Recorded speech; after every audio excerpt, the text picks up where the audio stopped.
मैं आपसे एक सवाल पूछता हूं। क्या आप किसी ऐसे व्यक्ति को इस मंच पर बोलने देंगे या इस बाइबल विश्वास करने वाले चर्च में प्रचार करने देंगे, जो कि मध्य पूर्व में बहुत सारे ईसाइयों को सताने का एक हिस्सा रह चुका हो, और उस व्यक्ति ने मसीह को जान लिया? क्या आप उन्हें यहां मंच में खड़े होने देंगे? क्या होगा अगर कोई किसी ने एक खूबसूरत महिला को देखा, खिड़की से देखा, और वह नहा रही थी, और वह उसके लिए तरस गया, और उसने जाकर उसे एक जगह आमंत्रित किया, और उसने उसके साथ यौन संबंध बनाया, और वह प्यार में पागल हो गया, और उसने उसके पति को मारने के लिए एक हिटमैन की व्यवस्था की ताकि वह उससे शादी कर सके, और उसने उससे शादी कर ली। क्या आप उस व्यक्ति को इस मंच पर खड़े होकर बोलने देंगे? हमने अभी प्रेरित पौलुस और दाऊद को बाहर किया है। बात यह है कि परमेश्वर चंगा करता है, परमेश्वर क्षमा करता है, शुद्ध करता है, और वह उन्हें मसीह का अनुसरण करने के लिए एक नई शुरुआत देता है। यही सुसमाचार है, यही सुसमाचार है। हम लोगों को रद्द नहीं करते हैं, हम कहते हैं उसके पास उसके चंगाई, क्षमा और अनुग्रह के लिए आओ। तो पौलुस इन पहले 6 अध्यायों को लेता है, और यह लगभग एक बंदूक का दृष्टिकोण है। वह इसके साथ निपटता है, और 7वें अध्याय में संदर्भ याद है, वह उन विशिष्ट प्रश्नों का उत्तर दे रहा है जो कि चर्च ने उनसे उनके संस्थापक पादरी के रूप में पूछे थे। और फिर वह 7वें अध्याय में पहुंचता है, और देखिए वो क्या कहता है। और अब उन बातों के बारे में जो कि तुमने मुझे लिखी, अभी वह समय है। उसने कहा, अब मैं उन विशिष्ट प्रश्नों का उत्तर देने वाला हूं। और फिर वह 7वें अध्याय से शुरू करता है, और वह विवाह, अविवाहित और तलाक से वह निपटता है। 7वें में पौलुस जिस पहली बात के बारे में बात करता है वह है विवाह। देखिए, उन बातों के विषय में जो तुमने लिखी, यह अच्छा है कि पुरुष स्त्री को न छुए, परंतु व्यभिचार के डर से हर एक पुरुष की पत्नी और हर एक स्त्री का पति हो। पति अपनी पत्नी का हक पूरा करे, और वैसे ही पत्नी भी अपने पति का। पत्नी को अपने देह पर अधिकार नहीं, पर उसके पति का अधिकार है। वैसे ही पति को भी अपने देह पर अधिकार नहीं, परंतु पत्नी को। तुम एक दूसरे से अलग न रहो, परंतु केवल कुछ समय तक आपस की सम्मति से की प्रार्थना के लिए अवकाश मिले, और फिर एक साथ रहो। ऐसा न हो कि तुम्हारे असंयम के कारण शैतान तुम्हें परखे, परंतु मैं जो ये कहता हूं वह अनुमति है, न कि आज्ञा। यहां रुकते हैं और इसे समझने की हम कोशिश करते हैं, और पौलुस कुछ विशिष्ट प्रश्नों का उत्तर दे रहा है। ठीक है, हम नहीं जानते कि वास्तव में प्रश्न क्या है। हम अनुमान लगाने के लिए यहां से एक वचन ले सकते हैं, और कह सकते हैं कि बाइबल कहती है एक पुरुष को एक महिला को छूना नहीं चाहिए, और कोई इसे लेगा और कहेगा परमेश्वर अपने वचन में यही कह रहा है। देखिए, हमें चीजों को संदर्भ में समझना होगा। वह शरीर के बारे में बात कर रहा है, और वह उस दिन कुरिन्थ के शरीर और संस्कृति के बारे में बात कर रहा है। उदाहरण के लिए, शरीर की एक पूरी अलग समझ है कि शरीर नैतिक रूप से तटस्थ क्षेत्र है। इसका अर्थ क्या है? इसका अर्थ है कि शरीर का कोई मतलब नहीं है, महत्वपूर्ण चीज आत्मा है। आत्मा क्या है? वही सब कुछ है, वह शरीर नहीं है। समझ गए? आपके और मेरे बारे में सब कुछ अनंत है, वह शरीर नहीं है। वह आपकी आत्मा है और वह मेरी आत्मा है। यह शरीर अनंत अस्तित्व के लिए नहीं बना है। आप बात समझ गए? तो वह यहां क्या कह रहा है? वहां एक संपूर्ण दर्शन था कि शरीर एक नैतिक तटस्थ क्षेत्र है, इसलिए आप जो कुछ करना चाहते कुछ भी कर सकते हैं, और यह सुखवाद है।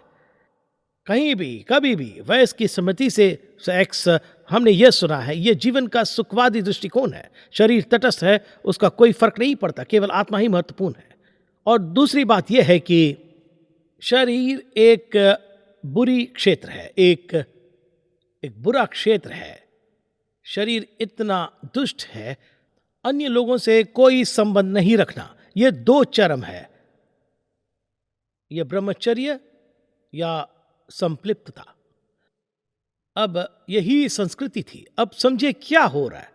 ये लोग पूरी दुनिया से आए थे, शादी और सेक्स और रिश्तों के सभी प्रकार के दृष्टिकोण थे, और पौलुस ये कहने की कोशिश करे कि चर्च में दो चरम है, यहाँ कुछ अविवाहित है और कुछ सुखवादी है। और फिर वह कहता है कि विवाह में घनिष्ठता में क्या होता है। विवाह में शरीर और आत्मा एक होता है। यही विवाह में शारीरिकता और विवाह में सेक्स का एक शानदार दृश्य है जो कि चर्च में है, और यही एक ईसाई विवाह की सुंदरता है। पौलुस इससे निपट रहा है और फिर वह अकेलेपन से निपटता है। और यदि पौलुस का शादी हुआ होता और उसके बच्चे होते तो क्या वह परमेश्वर के लिए वह सब कुछ कर सकता था जो कि उसने किया? पूरे विश्व की यात्रा करते, यूरोप में सुसमाचार को फैलाते हुए क्या हो सकता था? नहीं नहीं नहीं, वह इतना सीमित होता। उसके पत्नी अपने परिवार के प्रति अधिक जिम्मेदारी होती। तो पौलुस कहेगा, काश तुम मेरे जैसे अविवाहित होते, क्योंकि मैं चीज़ों को करने के लिए स्वतंत्र हूँ। तो विवाहित जीवन और एकल जीवन वो है, और वैसे तो शादीशुदा जिंदगी अविवाहित जीवन से कहीं ज़्यादा जटिल होती है। हम अविवाहित पुरुषों और महिलाओं के बिना इस चर्च को नहीं चला सकते हैं, ये असंभव होगा।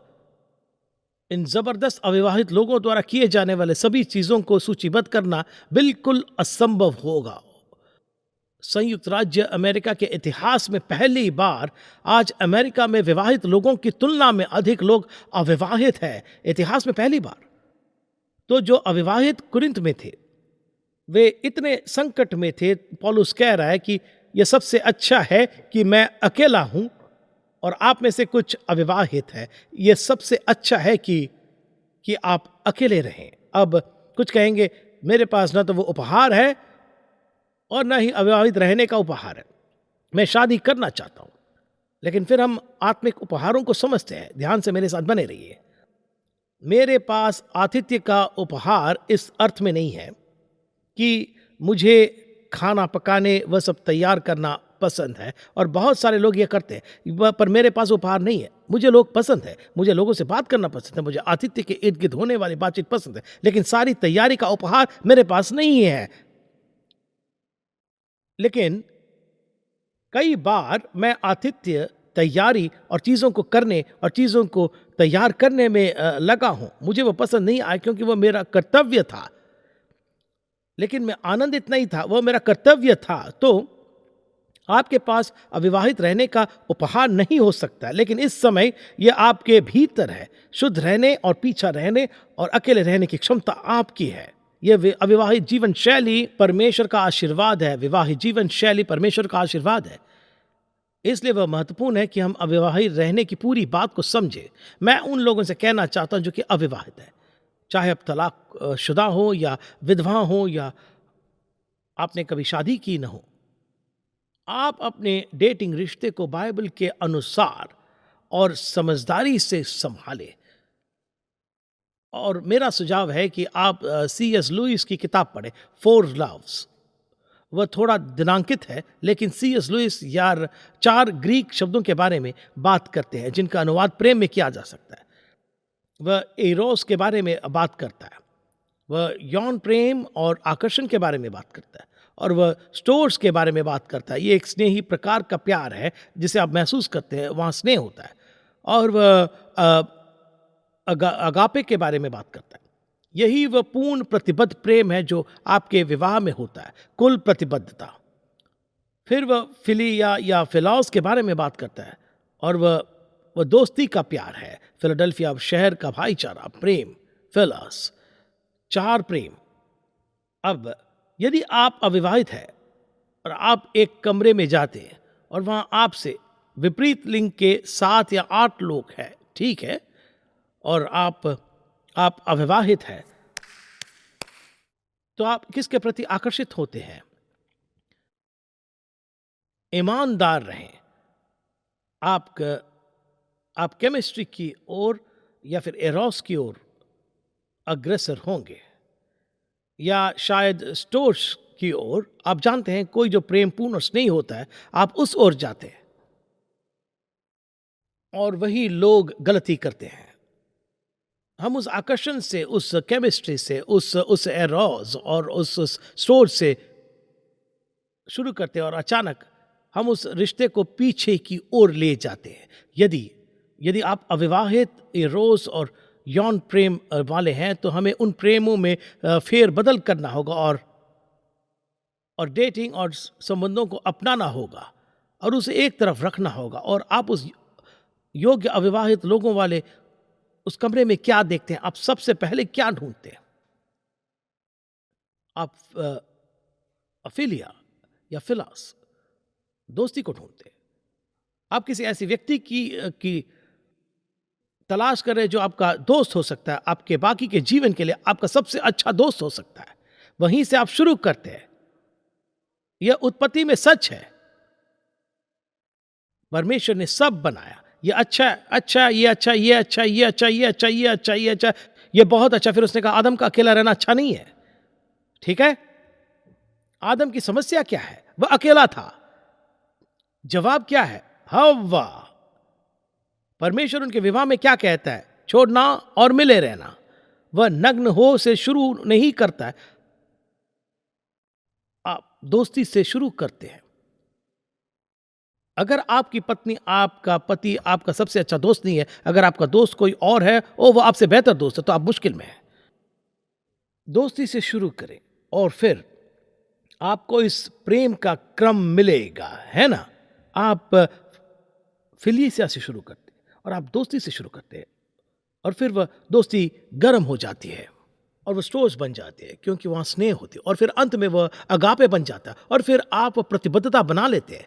वह सब कुछ जो आपके जीवन में वह सर्वोच्च प्राथमिकता, प्रेम की पूर्ण प्रतिबद्धता, और फिर इरोज आता है, आप पीछे से आते हैं। तो हर बार गलत होता है, कई बार गलत हो जाएगा, क्योंकि हम जानते हैं कि आज तलाक कम हो रहा है, और क्योंकि बहुत अधिक सहवास है। आपको ये पता है। चलो एक साथ रहते हैं और हम देखेंगे कि ये काम करता है या नहीं। जो लोग सहवास करते हैं उनका लगभग 63% समय विवाह हो जाता है, लेकिन उनमें से केवल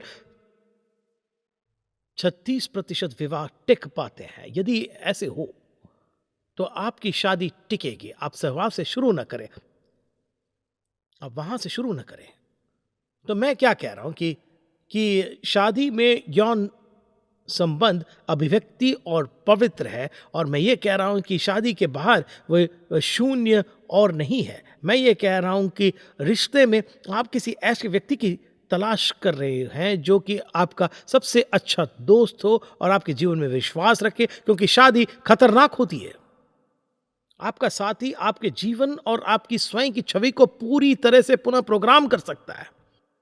यदि आपकी शादी हो जाती है और आप सोचते हैं मैं बुद्धिमान हूं, और आपकी पत्नी या पति ने कहा कि आप मूर्ख है, तो आप स्पष्ट रूप से सोच नहीं सकते वह साथी आपको पुनः प्रोग्राम कर रहा है, और वे आपको सकारात्मक या नकारात्मक रूप से पुनः प्रोग्राम कर सकते हैं। वे कह सकते हैं आप जानते, मुझे लगता है कि आपके पास ये है और आपके पास ये नहीं जानते, और ये दोनों तरह से काम करता है। महिलाओं और सज्जनों, यीशु मसीह को प्राप्त करने के निर्णय के बाद सबसे बड़ा निर्णय विवाह होता है। तो इसलिए ये सुनिश्चित करें कि यदि आप चाहते हैं कि आपकी शादी टिके, तो हम इसके बारे में लगभग 5 सप्ताह से बात कर रहे हैं, इसलिए वापस जाएं और सुने और अध्ययन करें, और यह हर बार काम करता है। हम अविवाहित रहने और फिर तलाक के बारे में बात करेंगे। तलाक में जो होता है वह एक विनाशकारी चीज है, क्योंकि याद रखिए मैं आपको पहले ही बता चुका हूं कि तलाक क्या है। यह आत्महत्या है, ये एक हो जाना और फिर एक मर जाता है, यही तलाक है, यही आत्महत्या है। तो हम बाइबल को देखते हैं और कहते हैं कि परमेश्वर तलाक के बारे में क्या कहता है, और मैं चाहता हूं कि आप देखें कि परमेश्वर कहता है कि 3 क्षेत्र है जिनमें परमेश्वर कई अलग अलग भागों में तलाक के बारे में स्पष्ट रूप से बोलता है। और नंबर 1, यीशु कहते हैं, फरीसियों ने उससे तलाक के बारे में पूछा, उसे 2 चरम सीमाओं के बीच में फंसाने की कोशिश की। उन दिनों के चरम याद है ना? रोमन संस्कृति में 500 से अधिक वर्षों तक रोमन साम्राज्य में एक भी तलाक नहीं हुआ है। वे हर चीज का रिकॉर्ड रखते हैं। क्या आप ये समझ पा रहे हैं ना? रोमन साम्राज्य में 500 साल कोई तलाक नहीं। क्यों? पिता किंग कॉन्ग था, पिता सब कुछ तय करता था, और विवाह महिला के पिता और पुरुष के पिता के बीच बातचीत द्वारा संभाला जाता था, और दहेज दी जाती थी। और यह तब होता था जब आमतौर पर बच्चे लगभग 3 साल के होते थे। हेलो, कि जब तुम्हारा बेटा बड़ा हो जाएगा तब मैं तुम्हें अपनी बेटी दूंगा और मैं तुम्हें यह दहेज दूंगा, उसकी देखभाल करने और उसके साथ रहने के लिए ये रकम दूंगा। और वहीं पर बातचीत होती थी। और इसलिए रोम में तलाक नहीं होती थी। लेकिन याद रखिए कि रोमनों ने यूनानियों पर विजय प्राप्त की थी, लेकिन यूनानियों ने रोमन संस्कृति पर विजय प्राप्त की। और ग्रीस में, यार मुझे आज सुबह तुमने जो अंडे पकाए वो पसंद है, मैं निकल रहा हूं, हम तलाक कर लेंगे, धमाका खत्म हो गया। होनहार समाज। और जब रोमन कुरिन्थ में आए और उन्होंने दुनिया के अन्य हिस्सों को भरना शुरू कर दिया, अचानक ग्रीक संस्कृति, हालांकि वे युद्ध हार गए, यूनानियों ने संस्कृति को जीत लिया और अब कुरिन्थ में तलाक बड़े पैमाने पर था। तो हम देखते हैं कि यही होता है। आप खरीदार के पछतावे के बारे में आप जानते हैं।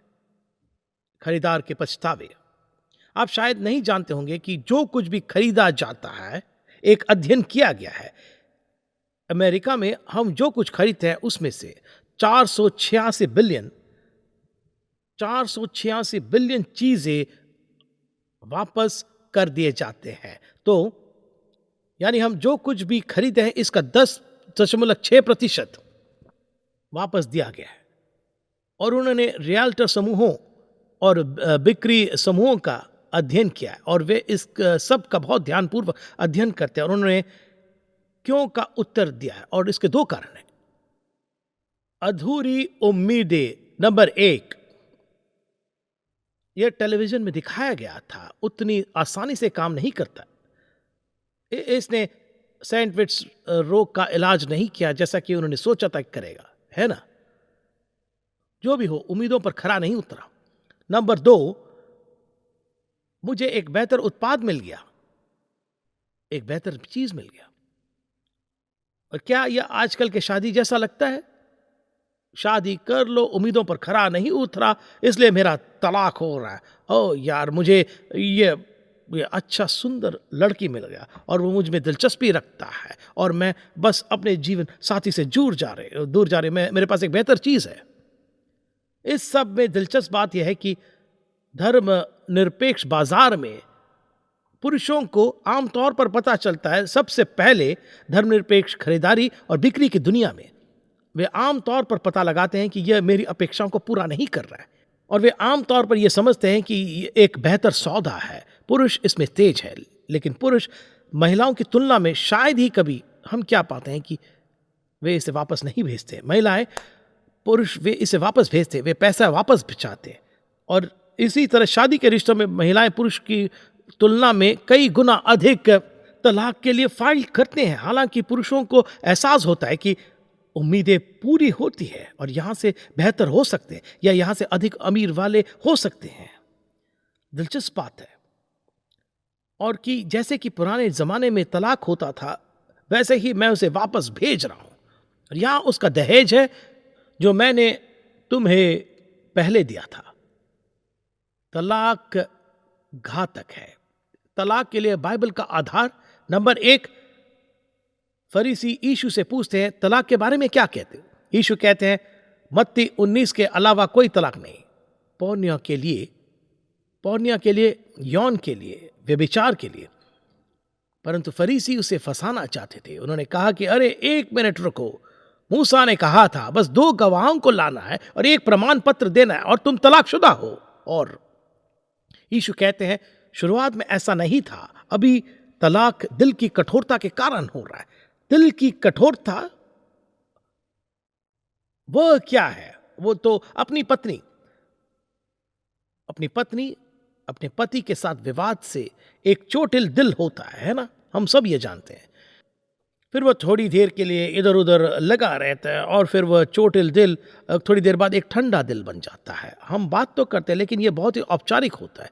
मुझे निश्चित रूप से ऐसा करने में खुशी होगी। ये ठंड पड़ना है, बस बने रहो तो मेरे साथ हो, मुझे पता है एक शांत दिल है।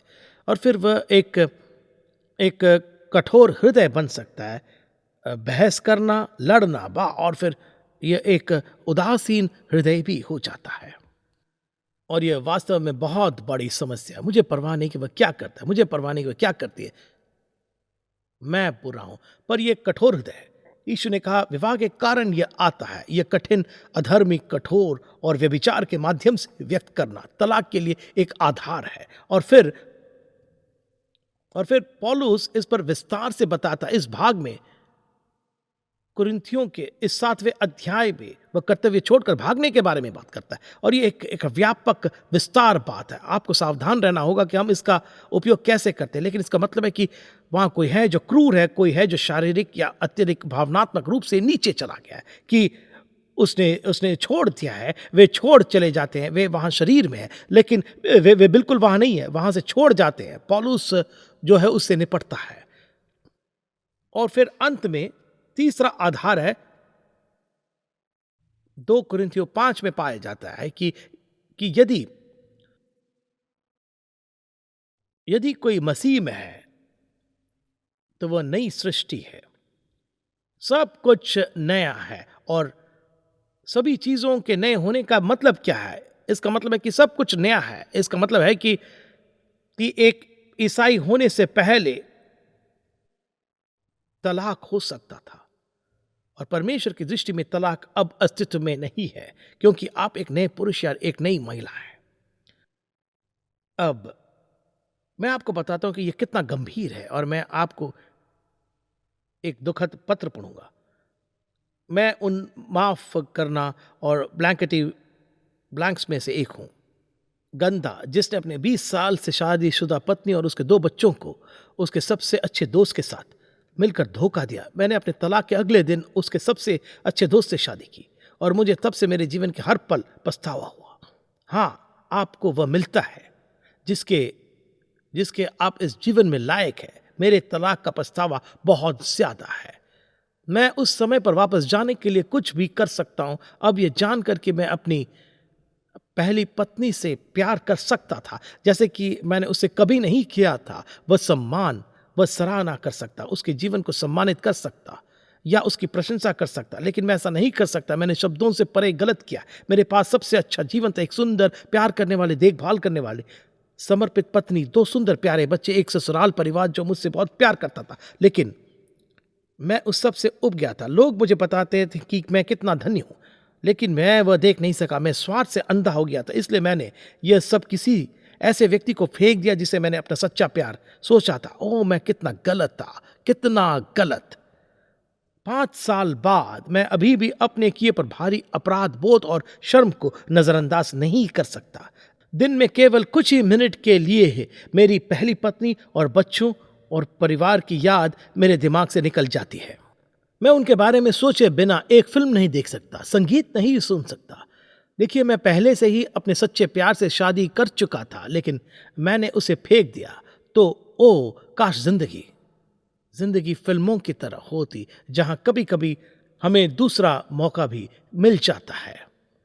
मैं शब्दों में बयां नहीं कर सकता कि मैं कितना दर्द महसूस कर रहा हूं, लेकिन मैं जानता हूं कि जिस तरह से मैंने अपनी पत्नी का दिल तोड़ा, उसकी तुलना में यह फीका है। मुझे बहुत खेद है प्रिय, यदि तुमने कभी इसे पढ़ा तो मुझे बहुत खेद है, बहुत बहुत खेद है। मैंने जो किया है उसकी विडंबना यह है कि मैंने अपना दिल तोड़ा है।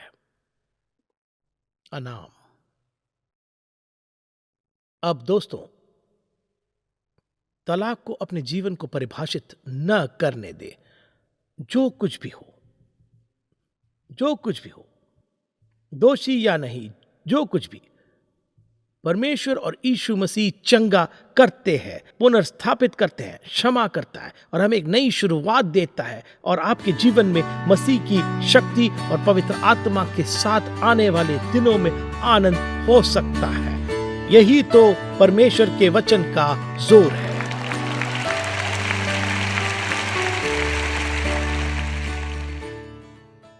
मुझे याद है कि मैंने सालों पहले एक भक्तिपूर्ण पाठ पढ़ा था जिसमें कहा गया था कि आपके दिल में खिड़की है जिसके माध्यम से आप परमेश्वर को देख सकते हैं। जब आपका विवाह संकट में होता है या आप इनमें से किसी भी परिस्थिति से जूझ रहे होते हैं तो हमारे लिए रास्ते से हटना आसान हो सकता है, क्योंकि हम अब परमेश्वर और उसकी योजना को स्पष्ट रूप से नहीं देखते। जब ऐसा होता है तो इसका उत्तर क्या है, उपाय क्या है? सबसे पहले मेरा मानना है कि हमें यह याद रखने की जरूरत है कि परमेश्वर आपसे कितना प्रेम करता है और मुझसे कितना प्रेम करता है, अभी और हमेशा, बिना शर्त के। और दूसरा, हमें यह याद रखने की आवश्यकता है कि परमेश्वर दूसरे अवसरों का परमेश्वर है। वह उपचार, पवित्रता और बहाली के व्यवसाय में है। जब आप तैयार होंगे तब वह आपको माफ कर देगा और आपको एक नई शुरुआत की पेशकश करेगा।